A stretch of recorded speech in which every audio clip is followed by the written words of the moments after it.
I'll give you a second to get settled. I know some of us are just coming back from lunch.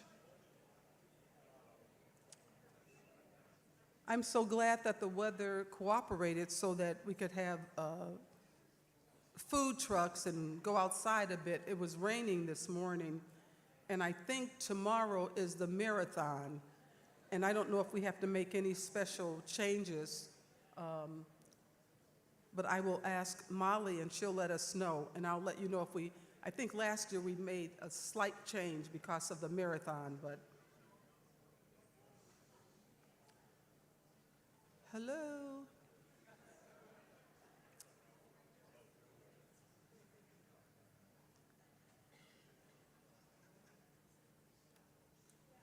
The crowd is restless today. So let's just get right into it. I am going to introduce our guest, and then he will introduce the film. It's Richard Roeper.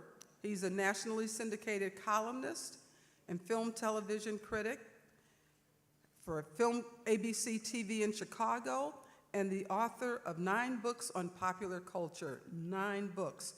His globally popular podcast has reached the top 100 in the United States, Croatia, Poland, Costa Rica, Hong Kong, and Great Britain. He is the recipient of the National Headliner Award as the best columnist in the country, and he's won 3 Emmys.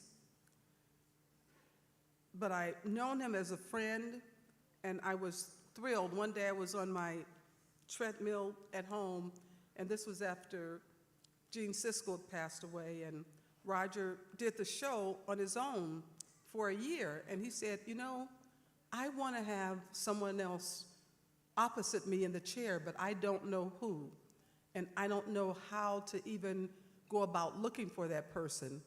And Roger and I used to get up in the morning and get on the treadmill and watch the news before going out to the movies.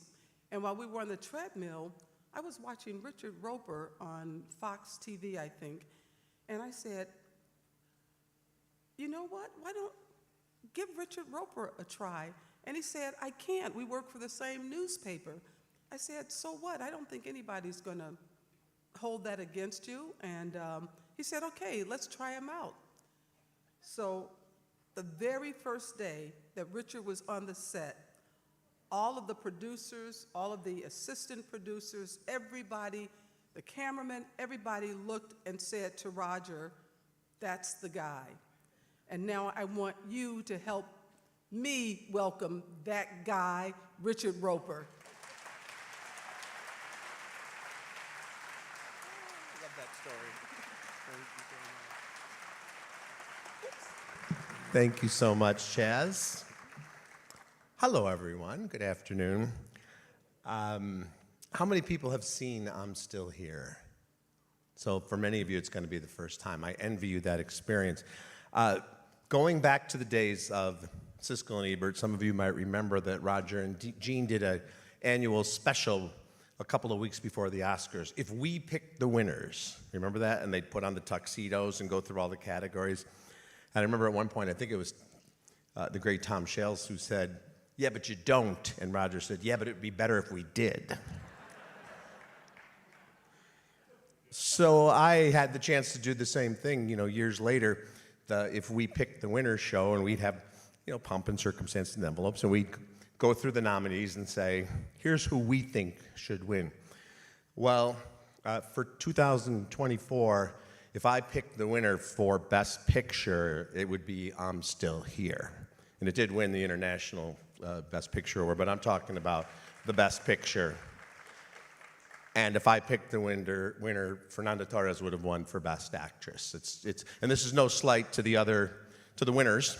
Sometimes people say it's not a competition. I'm like, that's exactly what it is. It's a competition. There's 5 people. They're competing against each other.